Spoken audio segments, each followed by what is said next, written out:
Who's ready to write? I love to write, and I love to have interesting things to write about, and I think this week you're going to have some very interesting things to find out, figure out, and write about. The first thing that you're going to be writing about is the story that we read this week, Farfalina and Marcel. When you get to this part, you might want to go back and revisit the story on the YouTube channel.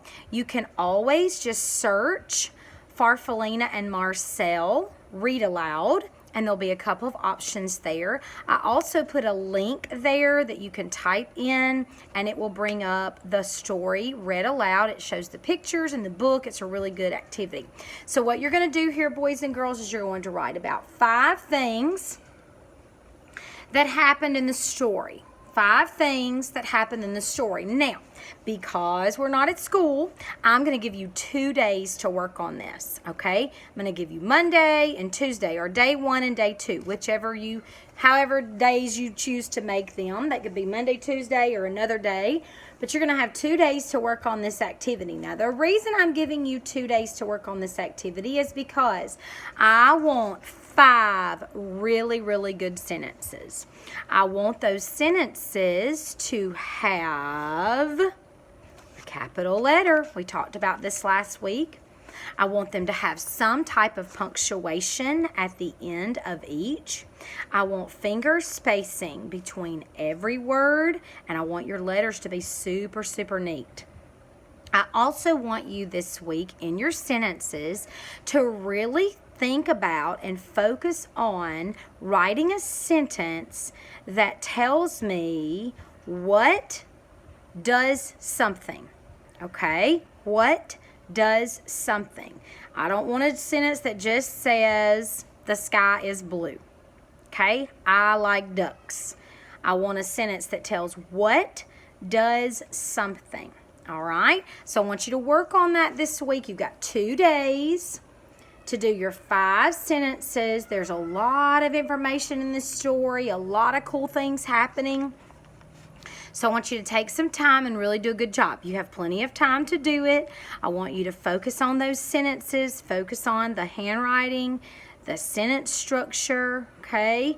And really give me some good detailed sentences. I don't want to see any sentences that say, I like ducks. I don't want to see any sentences that says, a pond is blue. You know what I'm talking about? Okay? I want a really good sentence that tells me something about what someone is doing in the story. I want you to focus on that this week. Okay? All right. Another writing activity that you're going to be doing is about the life cycle of the butterfly. Okay, the life cycle of the butterfly. Now, on day 1, I have listed in your science little box a video, educational video for you to watch about the life cycle of the butterfly. And you're not actually going to be writing about this until day 3 and day 4. You've got 2 days to do this.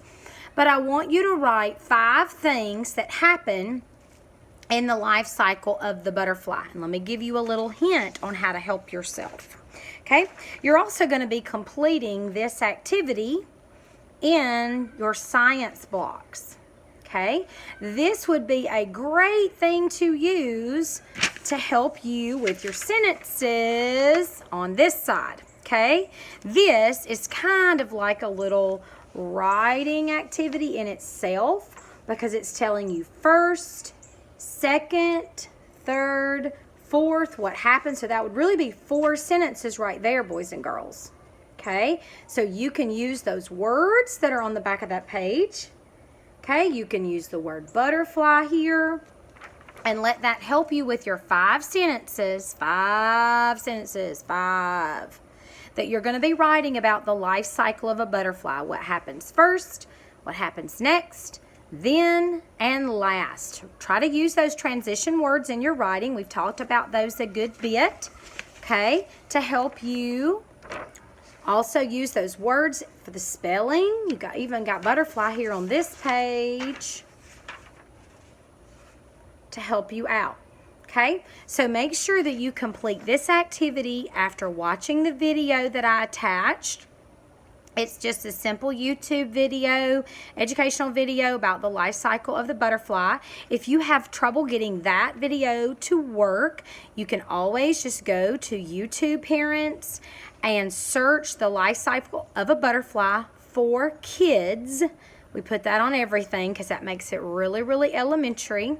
And then there's several short little videos, educational sites make them that your kids can watch to kind of figure this out. Okay, very cool video.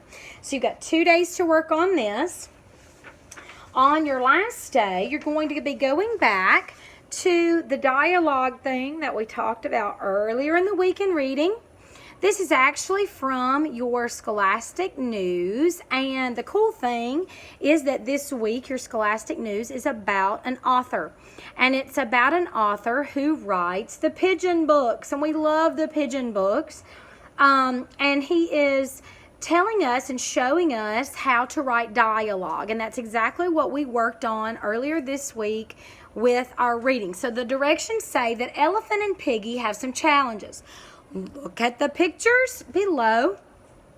Write what they could say in the little speech boxes to help each other.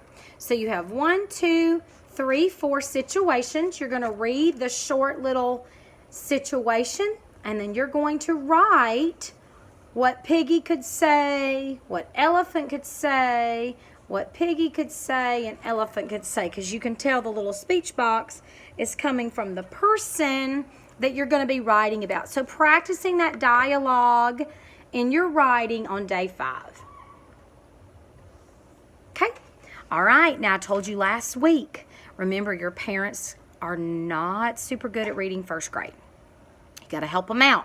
You got to use those phonics skills. You got to really sound out your words. You got to put space in between your words. If they are all jammed up together like this, you don't know what word is where, and neither will they. So help me out, okay? Help me out. I'm going to teach them how to read first grade, and you got to help me teach them, okay, kids? You can do it. All right. Happy writing. Be neat.